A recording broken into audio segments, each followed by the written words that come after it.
Mark Seymour, footballer, administrator, commentator and leader. In fact, chairman of our competition for a long period of time, had presided over a number of difficult issues and also saw the transition into netball and a more inclusive sporting organisation.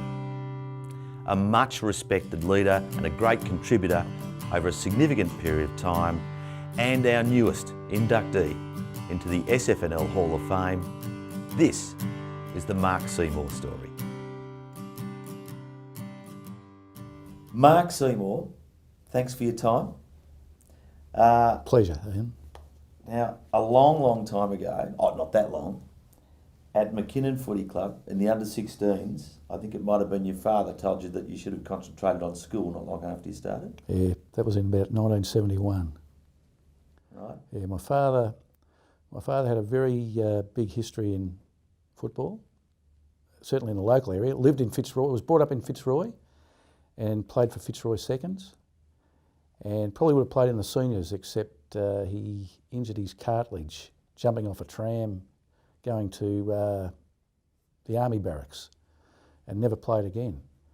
But he had a very high opinion of me, but not as a footballer. Right. He told me to give up. Perhaps as a scholar. He might have been right later on. Something happened at your beloved Bentley Football Club in the 1980 football season that led you to ultimately make a decision that maybe your father was right, and football administration was more important than playing. Yeah, the coach of the reserves and I didn't quite see eye to eye about a decision he made in round one of that season.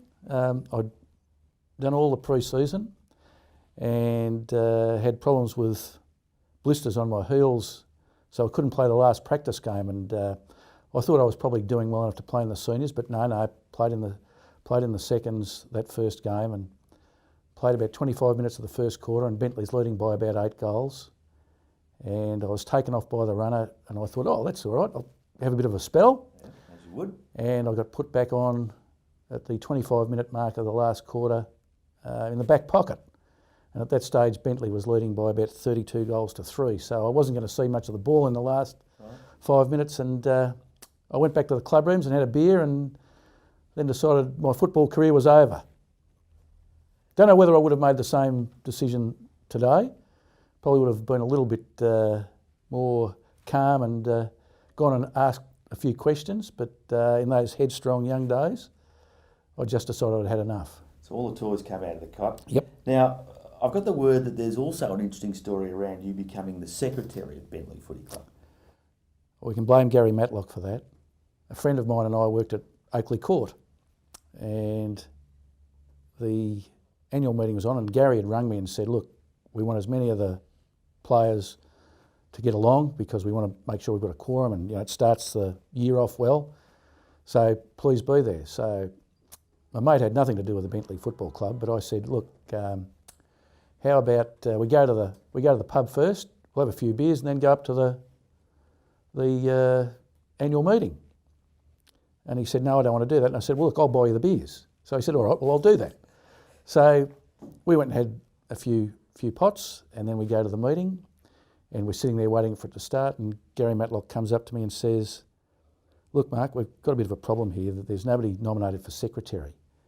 So what we want to do is nominate you, but don't worry about that because we'll get someone else to do it, but it's just so we don't lose face. I think if I hadn't have had... a great salesman. Yeah, well, it wouldn't have worked except I'd had 6 pots, and so I said, well, yeah, okay, yeah, that's not a problem. So I'm duly elected as secretary, and of course, they never found anybody, and once your name's there, everybody's expected to be secretary, so I took over as secretary.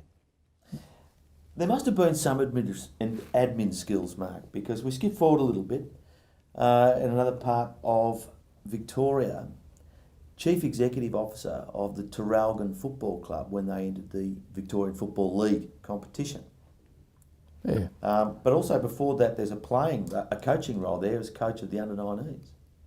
Yeah, I coached there in the late 80s. I coached the under-19s. So a bit of time out there, and I believe a 34-2 coaching record. In the home and away, yes. But a sacked coach nonetheless. Yeah. 34-2 in the home and away, 0-4 in the finals.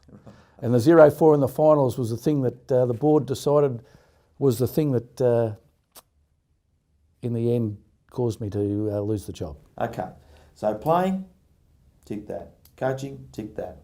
But the board at Traralgon must have thought something, they made you the CEO.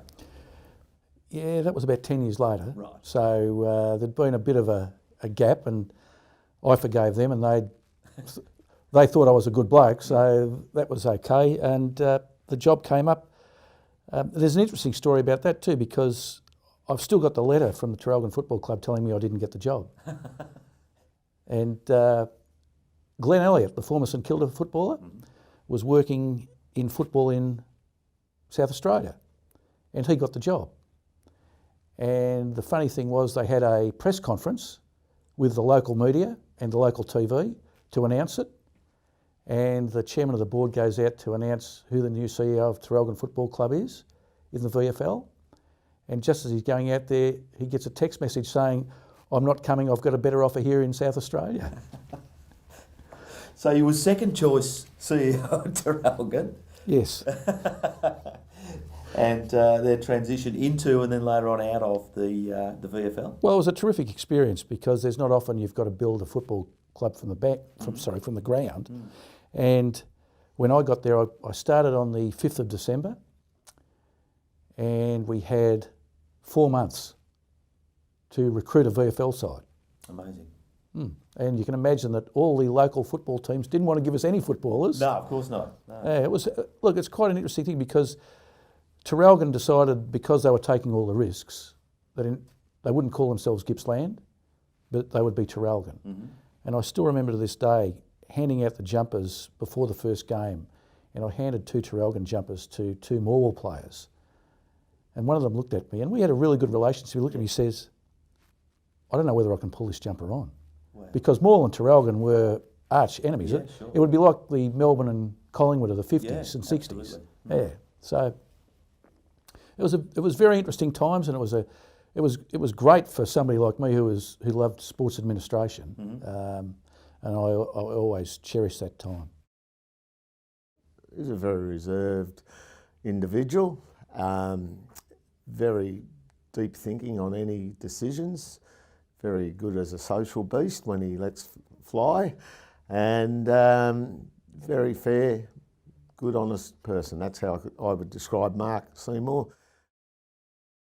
Sports fans radio, bit of a cult following. Yes. Community radio, online, etc. It's been going for a very, very long time. How did that start, and why did you do it? Actually, I wanted to make a TV show. Did you? Yes, but didn't have the money. And a friend of mine was doing a bowl show at 88.3, and he said, "Why don't you come down and have a look, sit in the background, and we'll introduce you to a few people, and if you're interested in having a radio show, look, talk to somebody and you might get on." Might happen. So I went and sat there during their bowl show, and they were asking all these questions, and I was piping up in the background with some answers, and that's actually where I got the name The Professor, because they said, "Well, you've got all the answers, you must be the Professor." Ah, right. So that's where that came from. And I spoke with Mark Misson and put in a program proposal, and next thing I know, Sports Fan Radio's on air on a Sunday at midday. And ran for how long? 6.5 years. I thought it was longer than that. No, 6.5 years. So somewhere amongst all this, and perhaps it's that southern suburbs connection, and It is. maintaining the Bentley relationship, and there were various roles there, and I think these are your words, Steve Barnes collared you and persuaded you to join the Southern Football League board. Do you know where he collared me? He collared me at 88.3, because he was doing the radio show Of course, yeah. before me. So he's walked out of his radio show, and he's looked at me and he says, "I want to talk to you." I said, and you know, when Steve Barnes tells you he wants to talk to you, you're going to listen. Correct. And so I can still remember my show's supposed to be starting, and he's still talking to me. And I said, "Barnesy, I've got to go and start the show." Yeah. And he said, "No, look, I want to talk to you about this. I want you to think about coming on the board of the Southern Football League." And I've just said to Barnes, no, look, I just don't have enough time. I've got this radio show, I'm very busy at work, I don't have enough time. Sure. And so Barnsley said, well, all right, but this isn't the end of it. Anyway, he walked off. Anyway, the next week, same thing. I want you to think about coming up. No, Barnsley, I can't. Anyway, so Barnsley's very well prepared. So Barnsley looks at me and he says, listen, you and I are old McKinnon boys, and you started your football in this area, and it's about time you're done, we'll put something back into it. He's played that old card, the Yep. McKinnon card, okay. Well, you know what? It was the only card that he had that would... I remember driving home from my radio show that day, feeling really bad that I've sort of blown him off and said, no, look, I can't do it. So I rang him and I said, okay, all right, I'll try it. I'll see how it goes. Because remember, Barnes, I'm in the city and you're talking about the southern suburbs. I've got to come out all the way out here. He said, oh, don't talk to me about that. He said, you just get out here. So I went to my first annual meeting, and it was the annual meeting where there was the discussion of whether there would be a TV show, continue to be a TV show or not. Yes. And you would remember that one, Ian. There was a little bit of blood on the floor. Yeah, I'm involved in a presidential capacity. Yes, and I remember walking out of the annual meeting thinking, my goodness, what have I got myself into? Yeah. So now you credit David Andrew, the SFL chairman at the time, yes, your predecessor as chairman, as the man who started the rebuild yes. of the league. Yeah, he was the right man for the job. He had a vision of where he wanted to get to, and he came on to the board as chairman and said, I will stay for 3 years and then that's it. Right. I will help for 3 years, I'll give it everything I've got, and then I'll get out. And if I look at, I wasn't there at the time he took over, but I've spoken to Gary Cranny, Steve Barnes and other board members of the time, and I know how it was when that board came together under David Andrew, and he left the league in a far better position, and you've got to thank him for that, and that's really all anybody can do, is try and leave it in a better position. Sure. No, I hear you there. And of course then when he does depart, you take over as the chairman of the league. What was going through your mind when you were elected chairman? I thought that I probably had the experience and the ideas from what I'd done in my past to bring the group together and probably try and take it to the next level. Sure. Away from football, Mark Seymour was a person that was always good at listening and working out a solution to a problem. In the early days of the Southern Football League, we had plenty of those problems.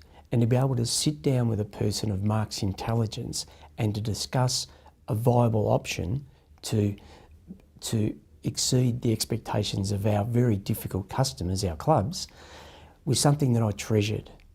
He's been a wonderful servant.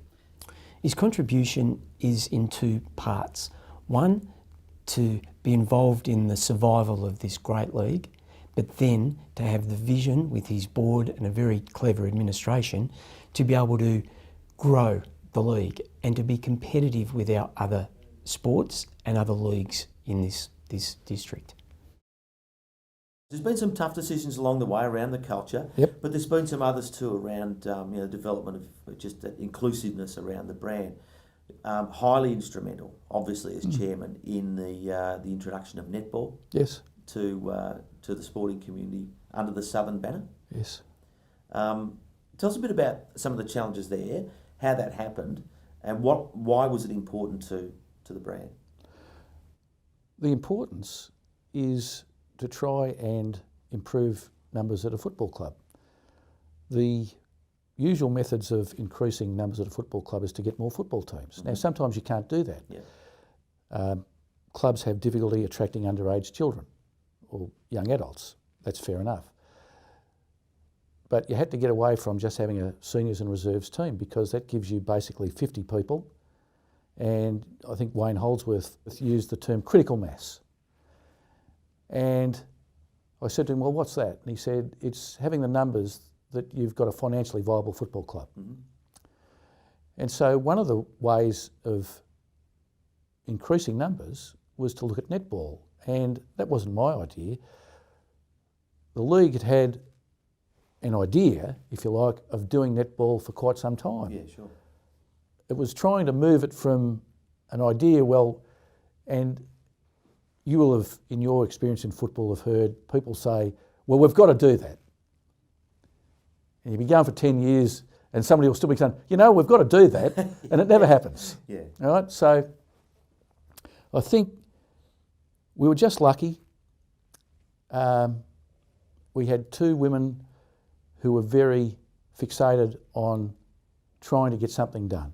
So from the contribution of two significant women, them picking it up and running with it means that we've got netball today. And without that, we would still be going, you know what, we need to have a netball, we need to have a netball competition. Yeah, true enough. I think that's, in terms of being able to empower people to, as a leader, to be able to execute that. There's been a lot of changes and improvements, and it's just outside of not just netball that you've presided over. Well, when you look at the time that Mark became president, we'd started to just stabilise the ship, so to speak, but we hadn't commenced the process of actually turning it round in the right direction and sailing into, some fair weather waters. Mark managed to do that with his own very calm and approach to things. It was a great contribution. 7 years, if you haven't held these types of offices on a volunteer basis, you don't appreciate the level of commitment and time and effort that goes into them. And when you've got a professional life and you've got a family that are also competing for your time and that, I think, it warrants people to sit back and actually think about and applaud the contributions of people like Mark Seymour. So Mark, your love for the Bentley Football Club, but they're working hard towards the league. But somewhere along the line, one of the great achievements in your own mind, and you're on the record as saying this, was having the Bentley Football Club come back to the Southern Football League. Why was that a good thing? Well, it finally gave the league something to hang their hat on to say that, well, we've got credibility. We're actually doing the right things. We're interesting people. Bentley had left the league because it had become an arms race in Division 1 with Noble Park and Baldwin, and they found that they just couldn't match it and spend that money, and the chances of actually winning a premiership or being at the top was getting harder and harder every year. And so they went to the VAFA, and that's well known as to why they left. Yeah, sure. And to have them change their mind sometime later and decide that they would come back indicated to everybody, including the Bentley people, that, well, we can come back and not spend a fortune and be competitive. And to have one of your old clubs come back, I think that's when everybody sat up and said, oh, geez, that's interesting. We're doing something right. Yeah. Yeah, good one. And once you've got one, then it makes it easier to go and approach other clubs. Because at the time we approached Bentley, we also approached Keysborough. And Keysborough gave us a good hearing and eventually came back to us and said, well, look, this was pretty close, but you don't have netball. And so we're going to stay where we are. Wind the clock forward several years, the league has netball, and suddenly it's not such a big gap for Keysborough to jump because they've now got somewhere where their girls can play netball. Yeah. And so that it's not just the introduction of new clubs either, Mark. It's also the reputation for working closely with existing clubs and protecting their interests and making sure that they've got their ducks lined up on and off the field. Well, that's part of that culture shift, isn't it? That's right. And if you look at some facts and figures, we've had not only clubs coming from other leagues, but also the league's been instrumental in helping new clubs start up. So if you have a look at, since I've been on the board, we've had Hallam, Endeavour Hills, Karen Patterson Lakes, and now Lyndhurst. So that's 4 new clubs which adds to the number of clubs that we've got. So not only have you got critical mass for a football club, you've also got critical mass for a league. Yeah. And so I think it's terrific. I don't know any other league in Australia that's had that many new clubs start up. All we usually hear is clubs merging or folding. disappearing. That's right. So it's a terrific thing for the league. He's extremely deserving of being inducted into the Southern Football League Hall of Fame, and I know he would be absolutely rapt because he's passionate about football, even though originally he was a swimmer. And look, you've got to, at the end of the day, it's having good governance in any organisation. And Mark was the chairman of the governance for the last 7 years, so I think it speaks for itself. The amount of time Mark Seymour put into this league as a volunteer and the expertise he devoted to this league, that's immeasurable.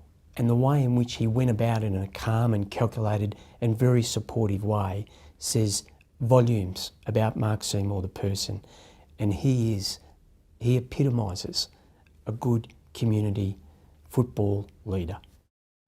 He's highly deserving, unquestionably deserving. And it could have perhaps happened earlier, but he vacated the chairmanship and the board in the last 12 months. So it's probably appropriate that immediately after that, we recognise, very publicly, our appreciation of the qualities of Mark Seymour.